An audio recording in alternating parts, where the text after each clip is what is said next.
The celebration. The war was over. After 11 brutal years of conflict against the Kreth Dominion, a reptilian empire that had consumed 14 star systems and reduced 3 civilizations to ash, the Galactic Coalition had finally won.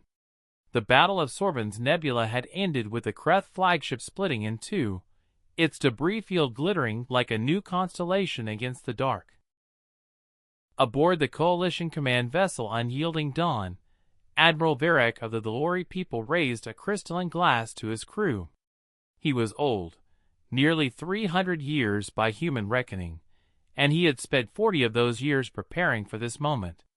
His 4 eyes glistened with something rare for his species, open emotion. "To the fallen," he said, "and to the free." The cheer that erupted across 400 warships was so loud that it registered on passive sensor arrays 3 light-years away. Music played. Lights shifted from battle red to celebration gold.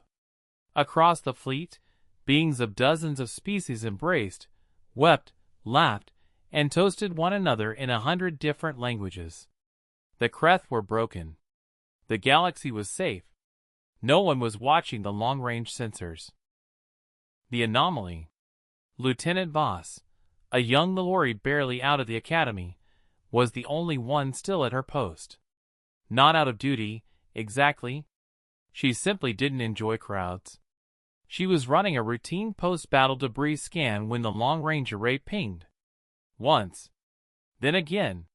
Then 17 times in rapid succession. She leaned forward, blinking her secondary eyelids. The readings made no sense. Mass signatures, enormous ones, were dropping out of FTL travel at the edge of the system. Not 1 or 2. Not a dozen. 47 vessels. Each one registering a mass displacement that dwarfed the Coalition's largest dreadnought by a factor of 6. Voss's fingers hesitated over the alert panel. The war was over. Everyone was celebrating.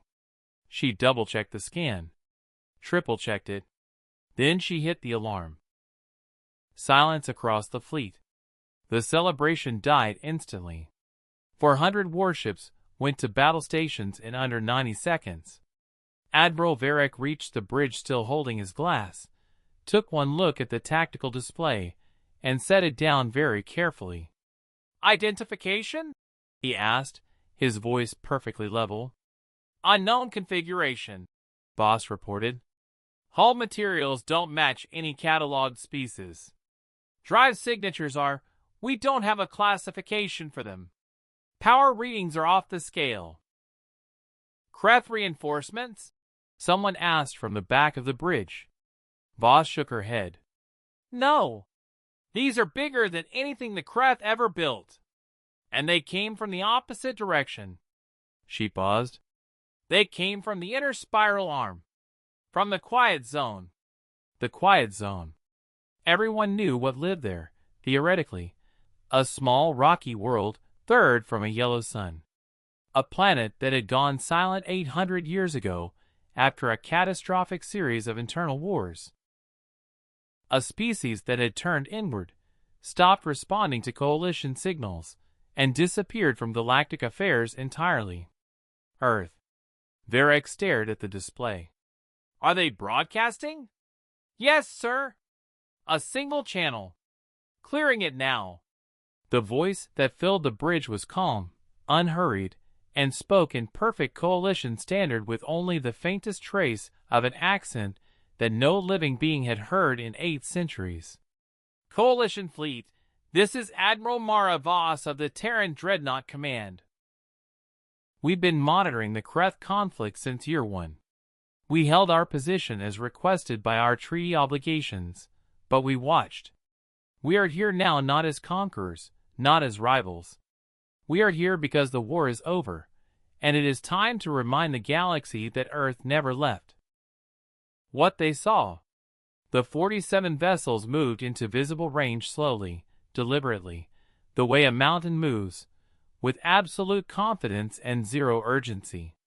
They were black as deep space, shaped like elongated spearheads, their hulls embedded with layered armor plating that absorbed scanner light rather than reflecting it.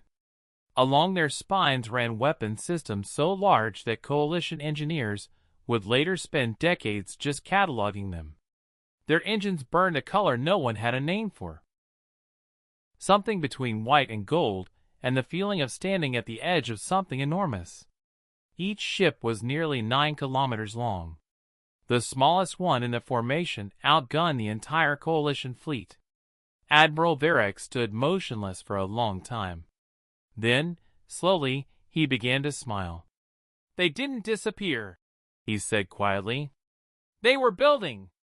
He straightened his uniform, cleared his throat, and opened a channel. "Admiral Voss, on behalf of the Galactic Coalition, welcome back." He paused. "We have a great deal to discuss." From 47 black dreadnoughts, 47 running lights came on simultaneously, warm, steady, and golden, like the planet that built them had finally, after 800 years, decided to shine again.